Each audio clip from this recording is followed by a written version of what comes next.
मजीद 2 भारतीय परचम बरदार एलपीजी टैंकर्स जंग से मुतासिरा आबनाए हॉर्मुज को उबूर कर गए हैं। ये दोनों टैंकर्स तकरीबन 94,000 टन एलपीजी लेकर भारत की जानिब रवाना हैं और आइंदा चंद दिनों में भारतीय साहिलों तक पहुंचने की तौक़ा है।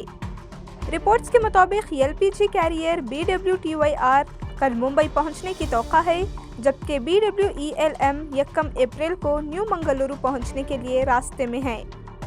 अमेरिका और इजराइल की जानिब से ईरान पर हमलों और तेहरान की जानिब से शदीद जवाबी कार्रवाई के बाद आबनाए हॉर्मुज से बहरी नकल व हमल तकरीबन रुक गई है। आबनाए हॉर्मुज एक अहम समुद्री रास्ता है जहां से खलीजी ममालिक से दुनिया भर को तेल और गैस की तरसील होती है।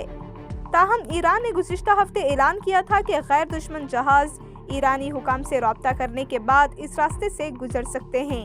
इससे कबल भी 4 भारतीय परचम बरदार एलपीजी टैंकर्स बाहिफाजत आबनाए हॉर्मुज उबूर कर चुके हैं।